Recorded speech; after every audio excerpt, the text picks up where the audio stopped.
Hello and welcome to the Just Interesting podcast, episode 1, 2, 2. And with me, Robin, is Martin. Hello, I'm back. You're I back. can't remember where you said I'd gone previously, but Well, it was an undisclosed location, I think. oh, okay. One of those places. But you managed to make it out. Your lawyer made a good plea for your case?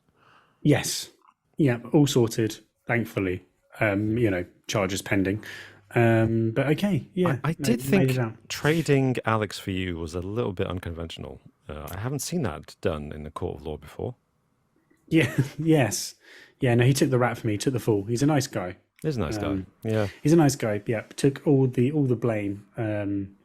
So I'm now only an accessory as opposed to the main perpetrator. Oh, So, is that how it worked? Oh, I see. Right. So you might still have some charges because as an accessory, but Alex That's is it. taking. Oh, okay. Exactly. Yeah. Yeah. Weirdly, okay, yeah, quite a light sentence. I thought 21 days in maximum security prison, full of child rapists. It's I thought unusual. it wasn't unusual, but It's unusual. fair. That was punishment. That was enough fair punishment in itself, they said. So, Well, we'll have to ask Alex how he feels after he comes out. Will he be Yeah. able to sit down? We don't know, but Mm. you'll be able to see for yourselves when you're watching this on YouTube. If you're watching us on YouTube or listen to us on the podcast platform of your choice, thank you so much for joining us. Today we shall be discussing weird, surprising, interesting facts about parenthood, and I'm so glad that you could make it for this one, Martin, because I think it's common knowledge. You're not, well, at least it's public knowledge. You are yourself a parent. father of 15. Yes, no, it would be a bit weird if it was just you and Alex doing this one, actually. Totally inappropriate, I think, if it was just the two of us, not you. Yeah. So Perhaps. No, not that I'm going to shed too much insight, but, yeah, I've got some experience of this. some so, experience, yeah. Well, because I was surprised actually. Some of the things I learned whilst reading about this, and as someone who isn't a parent, I've only got the one-sided child's view of things, and so I'm really looking forward to hearing what you have to say, and You, confirming or denying whether some of these things are true. But the scientists have said so. So so at the end, do we have to decipher whether this puts you off or makes you want children? to become a parent, yeah, yeah. Well, I think it's worth asking, asking the audience, indeed. Yes, yes. Normally, these podcasts are broadcast live on YouTube on Mondays at 9 p.m. GMT or BST, depending on the time of year. BST being British summertime, which we're in right now. GMT being wintertime, Greenwich Mean Time. Normal time is wintertime. Note that fact. Spewing out the facts here. Oh man, yes, what we're here for. However, today we won't be doing This Week We Learned because it's just the two of us. We thought we'd skip straight to addressing your comments from previous episodes, and then we'll get into the meat of the discussion. But before that, I will read you a riddle and reveal the answer to said riddle at the end of the episode. So please remind me, Martin, in case I forget. There's Yes. a genuine chance I'd forget to Oh, yeah. reveal the There's a genuine chance I'll forget to remind you too. But, yeah, I'll try. It's possible. Okay, do you want to hear a riddle? Go on then. Okay, it's a nice short one. I didn't bring an Anglo-Saxon one today. I mean, I've got the books behind me, but I can't be bothered. So, today's riddle is, what is at the end of the rainbow? Oh, how lovely. Oh, Fear and depression. oh my gosh. Wow, okay. Well, that's Martin's guess. That's my answer. I'll Yeah, reveal yeah. the answer at the end. But what is at the end of the rainbow? So looking So it forward. doesn't really feel like a riddle. I mean, where's the? I'm trying to decipher where the riddle in that could be. This is a classic one. I feel like this meets Alex's seal of approval for Oh, really? kind of riddle that will irritate you. It's not Or just irritate like me. Gold or anything. Is it? You know. Well, that's the thing. Like, Okay. the answer's gold. Right? A pot of gold, clearly. Yeah, part of You know. gold. Yeah. Pot of gold. Yeah. Mm. No stereotypes there. Just No, well, they're leprechaun. Yes. They're Irish. I don't know from where in Ireland they originate, so what their authentic accent would actually be. But maybe they don't have an Irish accent. Maybe they're like immigrants to Ireland, so they don't have Irish accents. They have non-Irish accents. Yeah, I'm not sure. Anyway, away from the leprechauns. Let's park that. Yeah, away from the leprechauns and on to a big thank you, actually. I'd like to say thank you to our Patreon supporters and YouTube members who are That's only right. people who keep this channel going. You're wonderful people. Thank you to all of you, everyone who donates, everyone who's a Patreon supporter or YouTube member gets access to our a little more interesting videos, which we put up exclusive to them, and they also get access to our Discord server, and they get little behind-the-scenes tidbits, and sometimes even early access to our non-podcast videos. We hope to make more documentaries and things in the future, and you guys, all of our wonderful supporters, get early access to that. And in particular, I want to say thank you to James, Still Not Bitten, Safu1, Rashad Najar, Caleb Wilkerson, Kurt Jones, John Baker, Janie, Henny Ruffle, The Super Show Podcast, Nicholas Dill, Emmett Tapia, Ahmad, Peaswad, Josh Chomatek, A Filthy Casual, Simon Workman, and Captain Wonky. Oh, thank you guys. Yeah, thank you very much. Really, really appreciate it. That's a lot of people as well. So thank you so much. It is. It's a huge number. It never fails to amaze me just how many people give us support. It's absolutely incredible.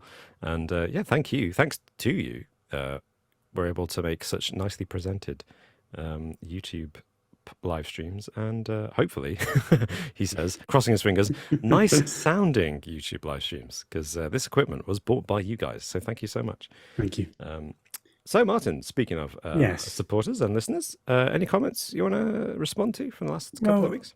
Well, I wasn't here last week, so I thought there were a couple of comments that were written in my absence, which was nice, and thank you very much. I mean, there weren't too many people saying they miss me, which would have been nice. Oh, but, I deleted all those comments. It's fine. No, well, that's fair enough. Yeah, fair enough.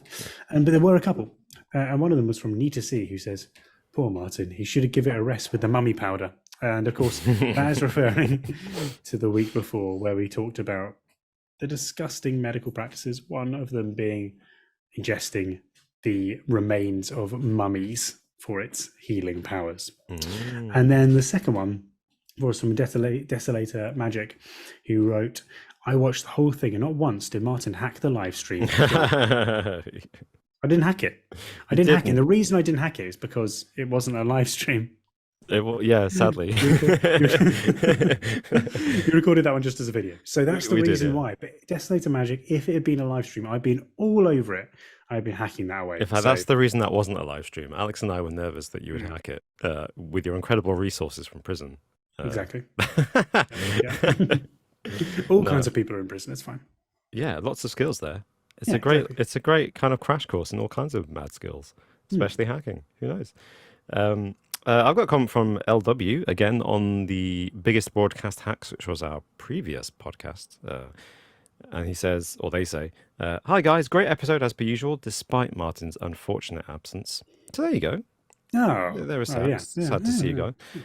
I've been reading a book called Great Military Blunders by the author Jeffrey Reagan.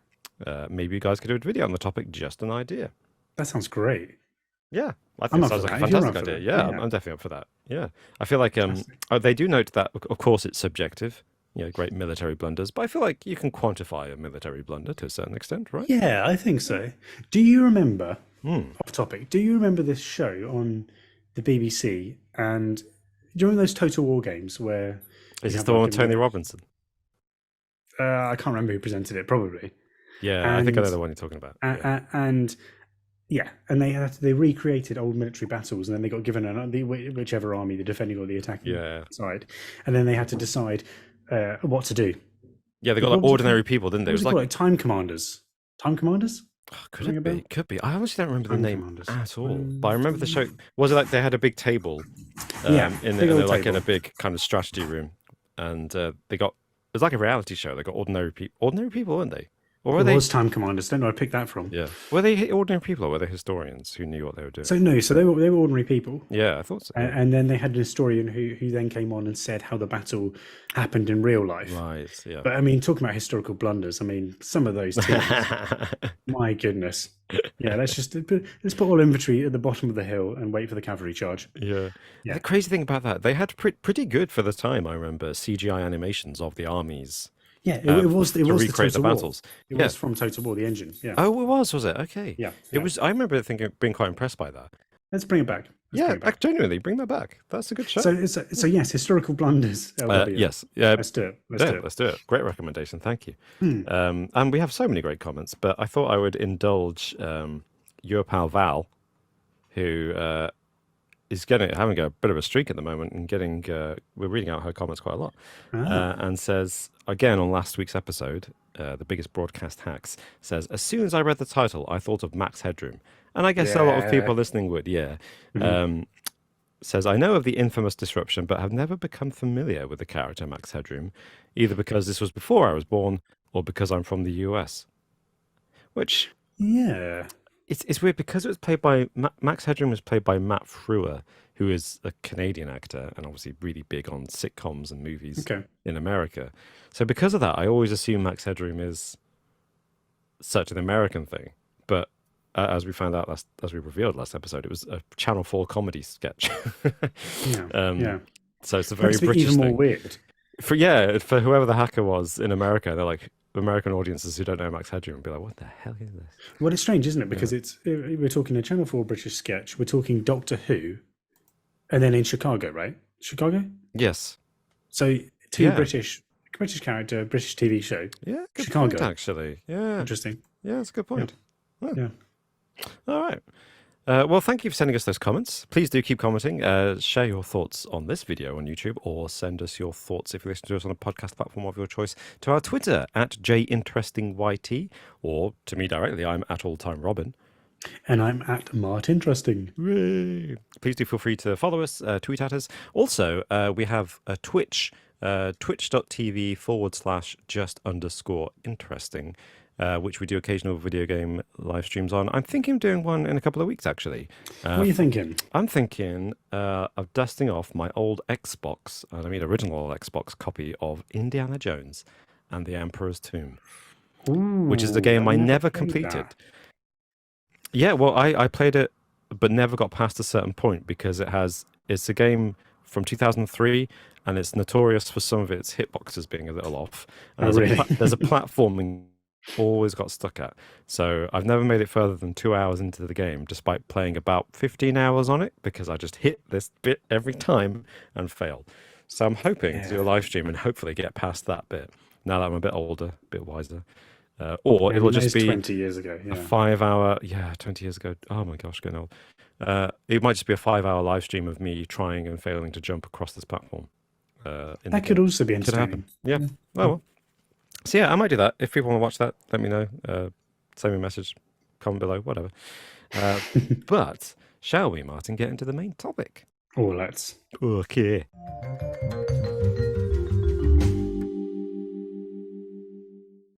The weirdest, the strangest, the most surprising facts about parenthood. Yes. Oh, yes.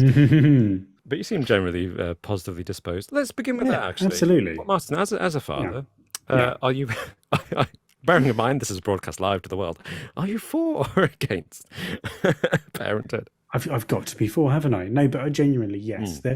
As we'll come on to, there's definitely positives and negatives with parenting, of course, plenty of them, which are, of course, well documented. It takes up a lot of time, takes up a lot of money, can be quite stressful at times, lack of sleep, etc., etc. Yeah. But there can also be some positive effects there too, and one of them I'll definitely come on to within this discussion. A very positive effect. Okay. Studies have revealed a positive health effect having children. I won't say any more. Of course, I'm pro. I'm pro parenthood. I've got to be, and I am. Methinks he doth protest too much. Well, I as someone who isn't a parent, I'd hope I'd enjoy it as much as you do. But I have to admit, some mixed feelings looking into it for this video, doing the research.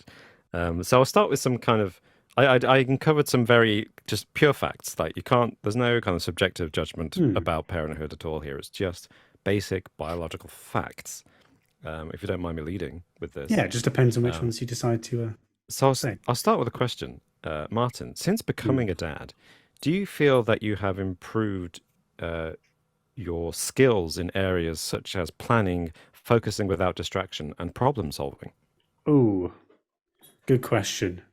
Parenthood giveth and taketh away. Some of those skills definitely would have been improved, but then a lack of sleep can sometimes taketh away Oh, from of the course. ability to you know to multitask, to problem solve. But Yeah. yeah, I guess so. I guess so. Yeah, often you're trying to get things done with distraction, like at the same time, various different distractions, Mm. and so naturally you have the ability to, I wouldn't say necessarily like multitask, but focus on one thing, know what the priority is, and then move on to the next priority in order of importance. Okay. So I'd say that definitely is improved. Um, Well, that's yeah, good. I'd say so overall. Yeah, probably.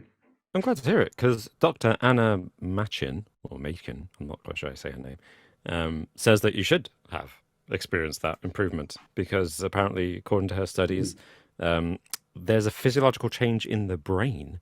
Ah, People who aren't fathers and people who are fathers, there's a difference in that areas of the brain which are used for planning, focusing without distraction, and problem solving are more utilized and better. I'm not quite sure how you mhm. measure they're better. But she also says unconsciously, you see, and this is kind of obvious, uh, accelerated activity in areas of the brain related to nurturing and risk detection. Yes. I mean, Okay. Yeah. that sounds kind of You'd obvious to expect, me. you'd hope so, wouldn't You you? would hope so. um, Yes.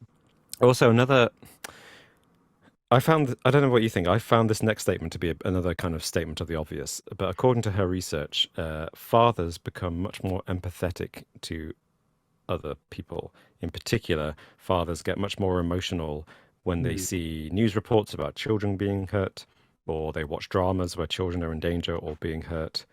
Um, Hmm. now, Interesting. she presents Empathetic. that. Yeah. Well, okay, you're about to deny that you have any empathy for No, other people? no, not at all. But I think that your empathy is probably focused more on that.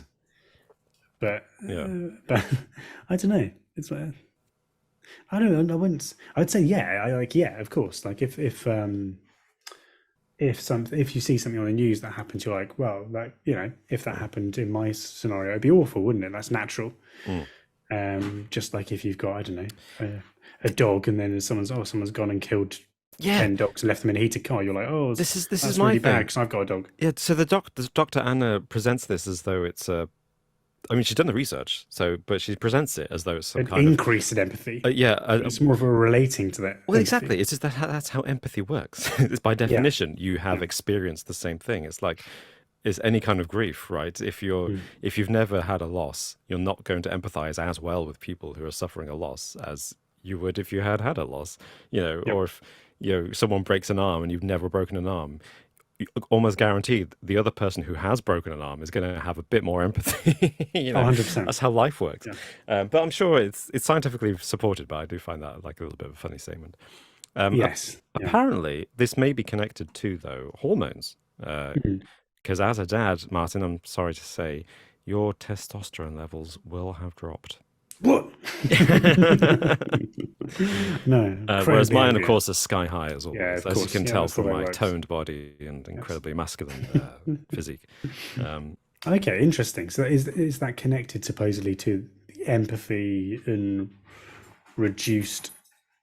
Interesting. I don't know. I don't know. She didn't claim that there's a direct connection there, but it's the same studies have shown that testosterone levels in Okay. fathers are reduced.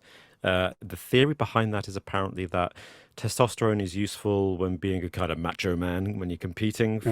Okay. Yeah. But Yeah. once you're a dad, two things happen. The first is that you don't need to compete because you've got your family unit already, Yeah. and maybe the testosterone inhibits, and this is a biological fact, testosterone inhibits the functions of oxytocin and dopamine. Okay. And these two things go into hyperdrive, these two hormones, when you are cuddling or playing. Yes. So, I guess maybe people who aren't fathers but who have dogs, because there's often that joke about, I'm not. I don't have a child, but I have a dog. Kind of. Yeah, I'm a dog dad. I'm a dog dad. Yeah, Yeah. dog bum. Yeah, yeah, So maybe that's the same thing. But apparently, yeah, when you're cuddling children or cuddling people and playing with children, yeah. you get oxytocin and dopamine. But the effect of those is suppressed by testosterone. So a reduction in Interesting. testosterone helps enhance that, which then makes you a better protective father because you're like, oh, my baby, I love my baby. I see. Um, Okay. I Yeah. think is this theory behind that. I don't know. Do you find your cuddles are just as special as always, or have they?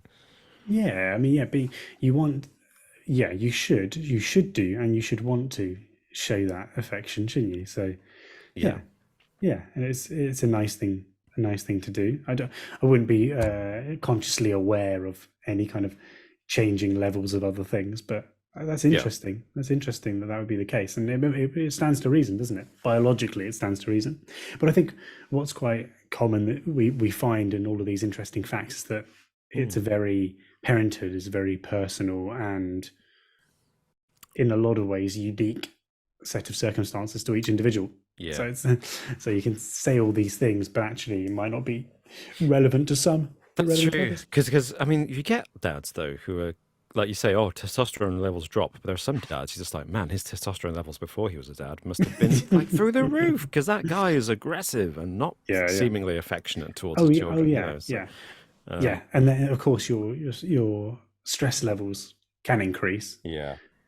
just because of there's a lot more going on and your time is split between different things and you're perhaps rushing around more and Mm. less sleep and all sorts of things can contribute to yeah I've to got sometimes a hormone fact about that as well.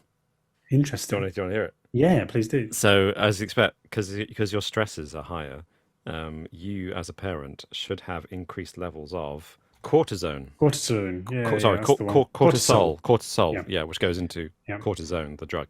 Yeah, you've got high levels of cortisol.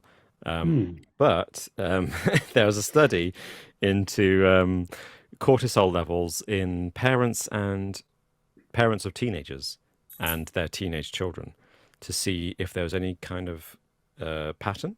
Hmm.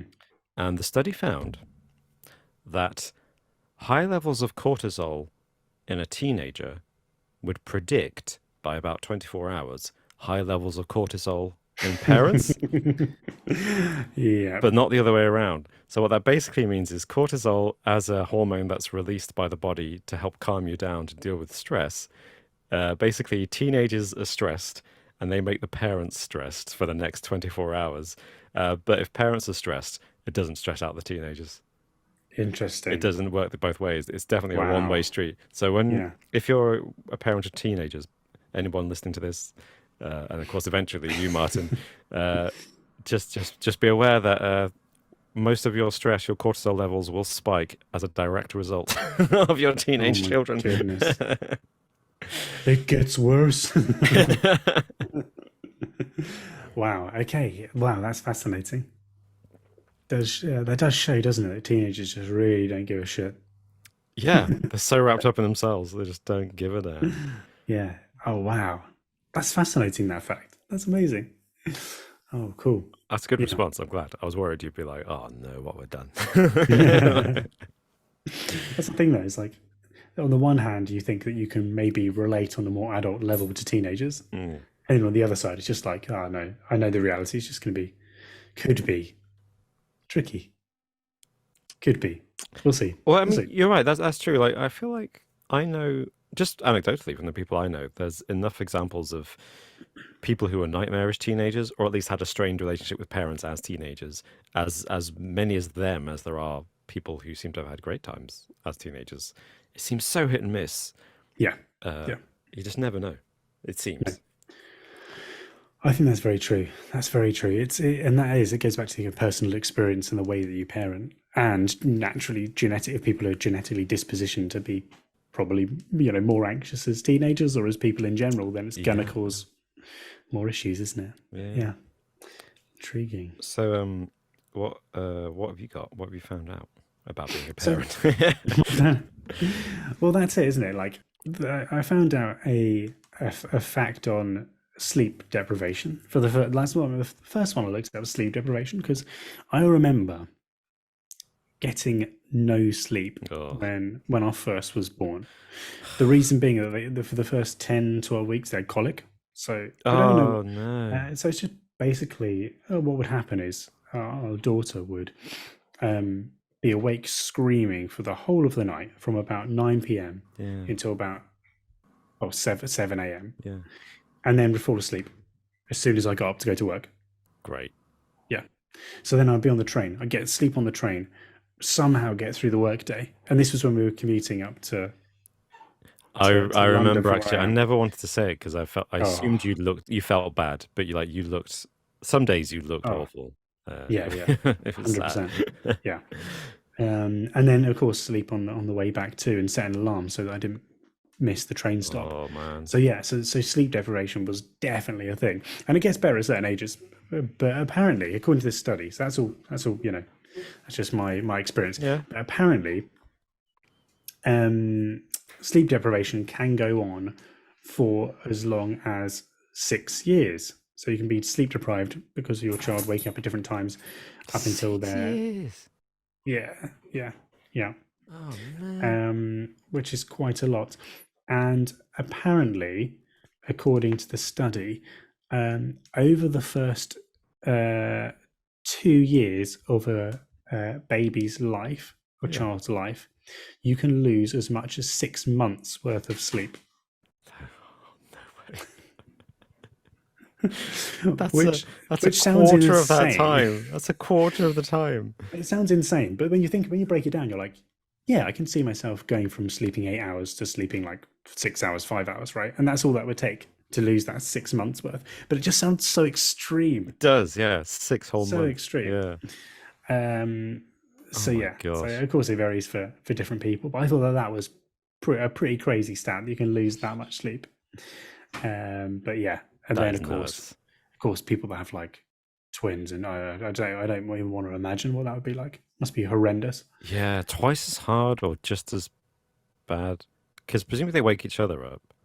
You'd If they think wake so, each wouldn't other. you? Yeah, so maybe if you can get them both down just as easily as each other, then it's okay. Mhm. But maybe they just go into this weird cycle where they feed each other with their screams and they just won't go to Yes. sleep and you're like, oh my gosh, how do we do this? Yeah, I exactly. sometimes So wonder if I were to have children, I sometimes think, would twins be easier? Because you just kind of just get it done. get it done, yeah. Like, no need to have any Yeah. more after that. Like, yeah, we've got 2 kids, it's fine, yeah. There's definitely something to having kids closer together. I mean, it's difficult yeah, you're right. In the short term, it's tough. But then you're like, oh, the kids are here and no more of that. Again. Because I'm very much like, I'm fine, like two, I've got two's enough. Don't have to go through that again. Don't want to risk that sleep deprivation within the first year is pretty crazy. Oh, So yeah, so that is definitely a negative of parenthood, but it doesn't last forever. In fact, it doesn't, in the scheme of things, it doesn't last that long at all. So that was interesting. And then the second part I've got, which is kind of connected to this, is around the effects of that on your health. Tom, I don't know if I want to hear this. So there was a study in 2006 by the American Journal of Human Biology, Okay. and they tracked a whole load of births in Poland and found that women lost 95 weeks of life for every child they carried. No. But there are reasons for this, right? That make sense. Okay. And this was this one study. Okay, Right. the reasons that they gave, the primary reasons were usually like post natal, after giving birth, certain things. So Yeah. sometimes there can be pregnancy related diabetes, and there can be like high blood pressure that develops as a result of pregnancy, and then of course like the fact that your baby and kids are taking all your nutrients and energy for like a while, right? If you're feeding. So there are reasons why that would be the case. But there are other studies that suggest that actually being a parent, having children can help you live longer. And so another study that was conducted in Sweden at the Karolinska Institute suggests that at the age of 60, Yeah. this study found that 60-year-olds who have children may live up to 2 years longer than their childless counterparts. So as long as you're not dead by 60, which which is a big if. Yeah, yeah, yeah. Then apparently you can actually it can actually improve your longevity, your So life. that 6 months of lost sleep then translates to It's worth it. 2 years Yeah, of extra life. exactly. And you're awake for that time, so you're living. Don't worry about the screens. You're living more life. And there are plenty of reasons for this. So, Okay. um, some of the ones that have been kind of brought up are the fact that there's more social support when you're a parent. So you have like a bigger social network. There'll be like the emotional support of your peers and of the children themselves. And especially when you get older, your children caring for you and making sure that you're okay, and, Right, right. calling out the doctors if you're feeling unwell and making sure that, these things happen. Right, so just like that, those little things add up and increase your probabilities. Yeah. Yeah. Right, So yeah. that's that social dynamic and having that Yeah, network of support, right? yeah, yeah. The second primary one is lifestyle changes. So a lot of parents, when they have kids, are like, "Oh, got to change for the better. I've got to stop smoking. Got to get healthy for my kids." Right, Like right. you might also Yeah. your lifestyle. You might be like running around with your kids, right? So just generally More having active, children yeah. can be quite Yeah. an active thing. So that can definitely contribute to you thinking like you need to live healthier for your children, and then of course doing activities with your children. And there's also the psychological well-being, which I mean, sometimes I would argue that the psychological well-being of having children, when you're up Yeah. at 5 a.m. for the third morning in a row and you've got a full day of work on, can sometimes be a bit of a hassle. Yep. But overall, psychologically, having children supposedly can increase your mental health and also your physical health too. Um, One of the other ones, which is specifically more to do with women, is the hormonal fluctuations that occur during pregnancy. Okay. So these can alter your immune responses to be able to care and I guess care for your baby, right? Yeah, yeah, Develop certain yeah. hormones, and this can actually have a long lasting effect post birth, so a long time post birth, Hmm. not just during pregnancy, but after as well. Yeah. And then there's also the grandparenting effect. So not only are you a parent, but then you're more likely to become a grandparent, and therefore in your older age you have a more you have youth around you. The whole thing of having youth around you and remaining young and Really? you're Yeah. remaining active when you're older age because you Yeah. have children around you. You have something to maybe I don't want to say you have more to live for, but potentially you have more reason to stay healthy, to stay active, Right. seeing your grandchildren Yeah, yeah. as well as just when you're a parent as well. And there are a fair few others, but I'm just going to focus on. I mean, we've kind of gone over to that one already. I think those are really the main ones. But the other one that I would say is that you have to look at causation and correlation separately, right? Because Yeah. it could be that there's a correlation between having children and living longer, but then potentially people that are in a position to have children maybe are slightly better off potentially Right. not Yeah. always the case, but that can be the case. And so I mean, I think you've got to look at that as well. It's not a direct link between children and health. Yeah.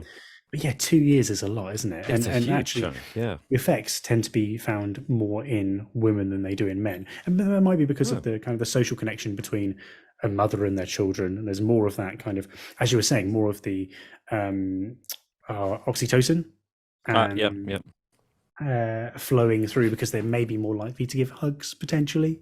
Maybe it's a massive stereotype. That's no, that I think that's definitely a stereotype, but I think it still stands. Yeah, I hope it can change for our generation that dads and children are on slightly more cozy terms. But yeah, definitely up until now, I'd say it's still a stereotype that holds true in the West, at least, that dads are emotionally a mm, little bit more detached from their kids. It's true of adoptive parents as well, isn't it?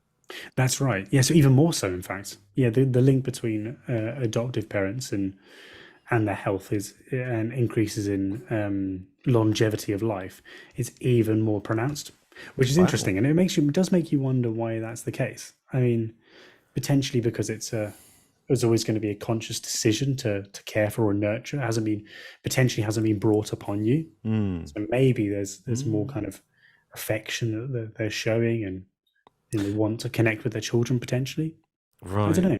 So you mean like some people become parents by accident and therefore um their stress levels kind of counterbalance the positive effects of being a parent. Possibly, Whereas, possibly. yeah, is that what you meant? Yeah. Yeah, that's what I was thinking. But the other factor could be that adoptive parents tend to be more stable, and there are rigorous background checks that they're in a position to be able to That's care for and cater for true. children. So it might be that they just live longer because they are naturally the kind of people that would live longer anyway because That's of true their because social standing. yeah, your economic status is really important, isn't it, to being Yeah, an adoptive parent? Which whereas you don't have to have any kind of economic status to become a biological exactly. parent. Yeah, Yeah. yeah, So, and as we know, yeah, economic status completely has an effect on your lifespan. exactly. Right. Yeah, yeah. So just by nature of the way adoption works as a system, people who become adoptive parents are naturally going to be people who live longer. That's what I'm thinking. That's Yeah. what I'm thinking. I don't have any real evidence to back that up, but that's the back to the causation correlation argument. Definitely, it's a correlation between adoptive parents and living Mm. longer. But is the cause that they adopt, or is it that they would live longer regardless because of Mm. the kinds of people that adopt I mean, tend to be healthier? it's Don't certainly know. a massive fact in favor of parenthood. The fact that it applies to both biological and adoptive parents Yeah, is promising. yeah. I Yeah. mean, 2 years by the time you're 60, that's not insignificant. That's a Does it decent keep chunk. stacking up beyond that point? No, so the diminishing Ah, returns. By the time you're 80, I think it goes down to 0.7 years in terms of right. how much longer you're likely to live than someone else who's 80, who's a singleton. Right, I see. So it drops, of course, as you'd expect. Yeah. As you'd expect. Um, so yeah, so there's not the cumulative effect doesn't continue, but still, you know, if you're What about multiple children? Say if you have, do you get more years? Is it certain? Is yeah. it 2 years per child, or is it like So the study suggests that between 2 to 4 children is the sweet spot. So if you have less than 2 children, right? if you have one child, then it's less than having 2 children, but more than having zero. And if you have over 4 children, then there's the bell curve starts to dip down as well. Although certain studies have suggested that especially in the Amish community, suggested that there's a continuous link between having more children and an increase in your Really? longevity of your life, Yeah. which is probably why they just keep on going. I want to live forever. Just keep on having children. That kind of relates to stress and happiness levels, and I found a few studies that talked about happiness as a parent, and I hope you're ready to hear this. Okay, okay. It's a weird one. The studies are interesting, I think. I don't know if you've seen Okay. these. So the gist of all studies is that when you become a parent, your happiness goes down by quite a significant margin. Single people or unmarried, or married but not parents people are a lot happier than parents. Okay. Yep. Sorry to say that. Uh, But Shame. it gets worse Oh, the younger you are. So I see. Okay. the younger a parent you are, the more unhappy you are as a Okay. parent. Interesting. Yeah, and it's you're at your most unhappy when the children are young. So when they're really young, in particular. Basically, I can the understand closer to why. the birth you are, the more unhappy you are as a parent. I can understand why a young parent would be unhappy. Yeah, But they feel yeah. like their whole life's thrown away. I imagine if you're really young. Yeah. Yeah. If that's not what you wanted, I imagine that that's the case, right? Yeah, I think that's it. Like, I don't know if these studies have distinguished between people who chose to become parents and people who, I don't know if they did that. So studies find that when a child is born, parents experience a decrease in happiness, and you can confirm this, or you can't. You don't have to, Martin. You don't have to You comment on can either this. confirm or deny. Parents experience a decrease in happiness and a decrease in marital satisfaction. Okay. Interesting. So That's a broad term, isn't it? it's a very broad term. I guess your attention is divided elsewhere, right? Yeah. Like you like you're juggling 1,000,001 things, especially when a child's like with a newborn. My goodness, yeah, there's a lot going on. Yeah. Yeah. The parents report in studies that being with their children was less enjoyable than activities such as watching TV, shopping, or making dinner. Oh, that's depressing. Oh, surely that can't be true. I mean, that's honest. That's honest. I give them that for honesty, but surely that can't be true. That is sad. I'll be able to say what the studies say. Wow. They don't include, in the examples of activities, they didn't seem to include washing up, but I can imagine. I'd like to know where the washing up stood. What about hanging wet washing out on the ledge? That's the worst. I'm afraid that there's also the more children you have, the less satisfied, the lower marital satisfaction you have as well. Right? Apparently. Yeah. But it's there's a difference between men and women apparently. So mothers of infants, so the younger the child is, mothers, studies report only 38% of respondents who are mothers of infants have good marital satisfaction, compared with 62% of childless women. Right. I'd be interested to know if the remaining, actually, 38 at 62 adds up to 100, doesn't it?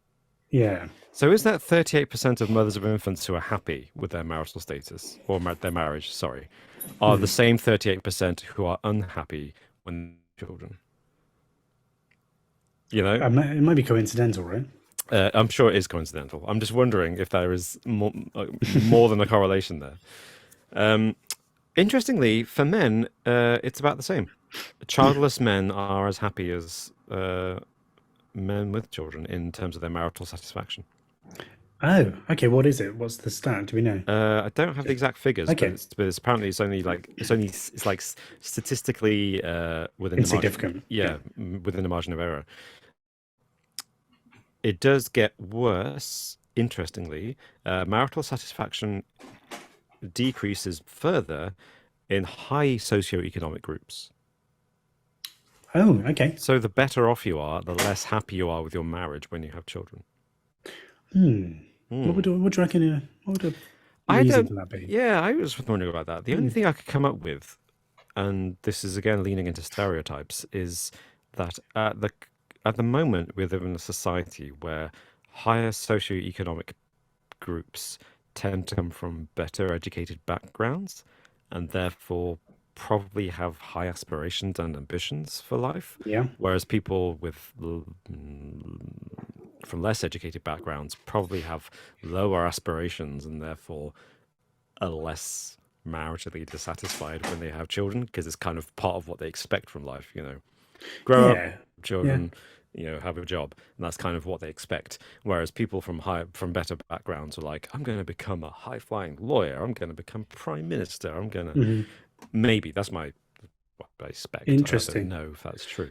Yeah. I guess the opportunity to do things as well. That's definitely one thing that does change. Like your ability to just be like, I'm going to go, over here with my friends or do something. It's like you can't just do that, because things have got to be a bit more planned. So that spontaneity of being able to do things, it still can work, but you can't do that all the time whenever you like. Which is something that's a little bit more has to be a little bit more planned. So, it's funny you've anticipated the next sentence in this report, which is talking about data suggests that a key reason for marital dissatisfaction is restriction of freedoms. Which is what you just described. That is true. It's one of the part and parcel of it, right? You just you do have to be there. Interestingly, though, going back to this difference between mothers and fathers, a 2011 study found that fathers aged 26 to 62 actually get a happiness boost. Good. Yeah. Which again ties in with this whole thing about the younger you are when you become a parent, the less happy you are because you're just too young to deal with it, I guess.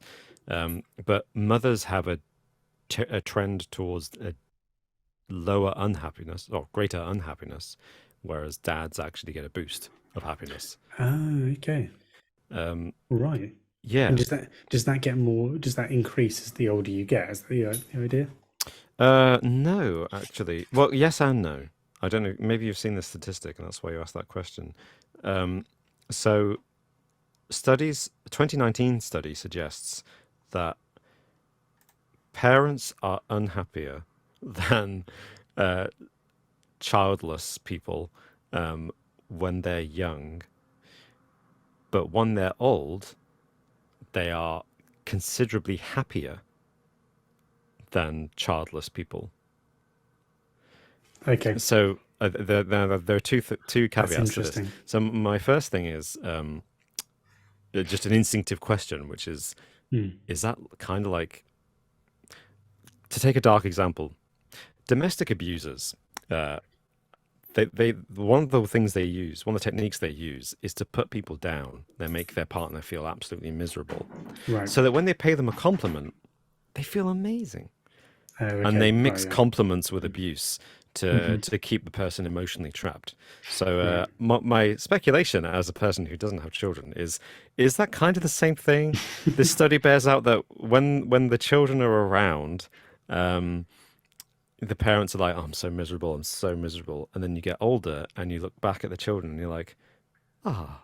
Yeah, I feel great now. I don't have Yeah. to worry about them. They can fend for themselves. They can do all this stuff. Yeah. And I say that because the same studies found that happiness levels in parents who are older is really high and much higher than people who don't have children, as long as the children no longer live at home. Oh. When the Okay. children are still at home, yeah, when the children are still at Yeah. home, the older people who have children are just as are no happier, sorry, than people who don't have children. Got it. Got it. That's interesting. Yeah. That's great. That's that's quite something. Yeah. I mean, yeah. No one wants a particularly crowded house, do they? No, That's I guess yeah. not.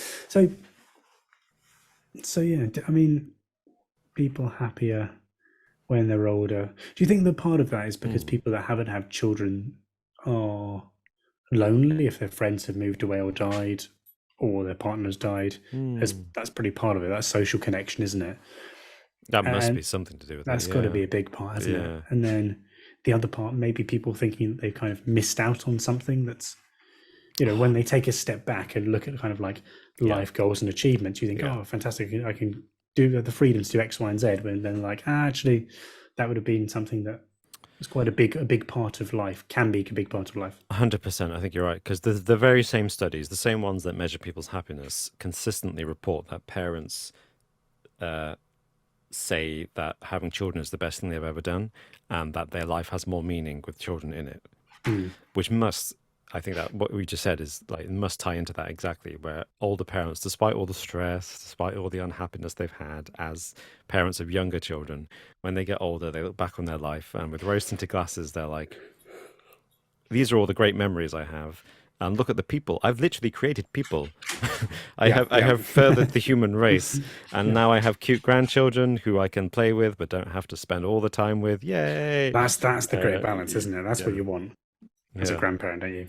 You can, yeah, you come on over, but just leave at 4.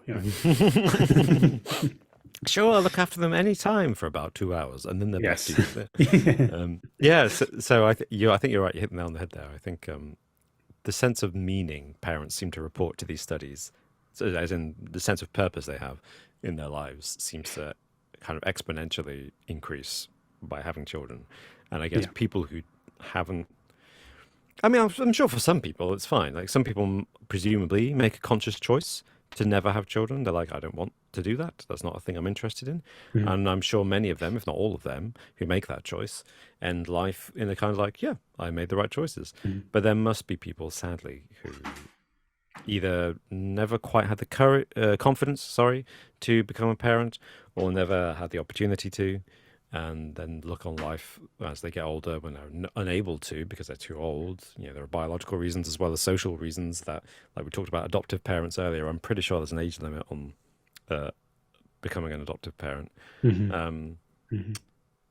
they're presumably those people who were unable to have children but might have wanted to or just weren't sure become regretful when they look back and say, "Oh, I wish I'd had that opportunity." Yeah, potentially. Yeah. And of course, I mean, it does vary by country, though. Studies have proven, and I bet you can guess this, Martin, that, and this was a study across Europe and the developed world, so it was deliberately avoiding the developing world because it's not quite a fair comparison. But in the developed world, happiness varies by country. Can you guess what the common factor was between the happiest parents and the unhappiest parents? Regardless of age or Yeah, by children's nation. It was age. by nation. So what do you think nations with the happiest parents might have that makes them different from nations with the unhappiest parents? I mean, resources, money would be a big factor for parents. Okay. Time, so the time to actually spend with your children. Yeah.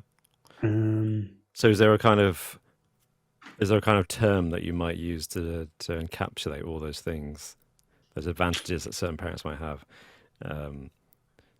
I might call it government support. oh, right, yes, Right. yeah, that's a big So one. 100%, the happiest parents, according to studies, are parents in countries with very generous parental leave, economic support for parents, government supported or government fully funded, not just government subsidized, but fully funded childcare, as well as really good schools and other provisions for So young. basically, the Nordic countries. I was about to say, yes, it's the Scandinavian countries that come on the top. UK is on the lower end of the middle because we have some childcare. Can you guess which country was at the bottom of the list for happiness? USA. USA. It was the USA. USA. How did you guess? Yeah. Good luck. Yeah, have fun with your 10 days holiday a year with your kids.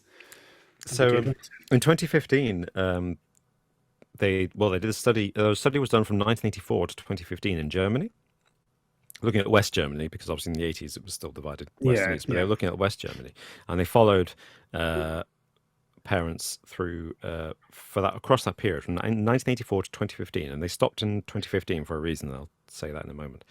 And they found, interestingly, that as government support for parents increased, so did parental happiness. And whereas mothers, we already talked about greater unhappiness in mothers, didn't seem to change, fathers in that same period seemed to get happier when they became Interesting. new fathers. Yeah. And what the conclusion the study came to was that even though in the same period of time the expectations on fathers became more onerous as people, the emancipation of women meant that dads were willing to and expected to do more of the child rearing. Despite that fact, fathers were getting happier and mothers weren't really getting any happier. Yes. Yeah. And they concluded that the difference was, and sad to say this, that as our culture has, in the West at least, has encouraged and expected fathers to become more involved in the child rearing and take on more responsibility, they've actually got happier because there's a huge amount of, hey, you're a great dad. Well done. Hey, man, that's really cool. Well done, you know, emancipating your wife and all that kind of stuff. Whereas there's been none of that for women. It's the whole like, oh yeah, you're just doing what you're expected to do. Yeah, you're a woman. You're a mother. You're raising your children. Yeah, well done. Yeah, what you want me to thank you for doing what you meant to do?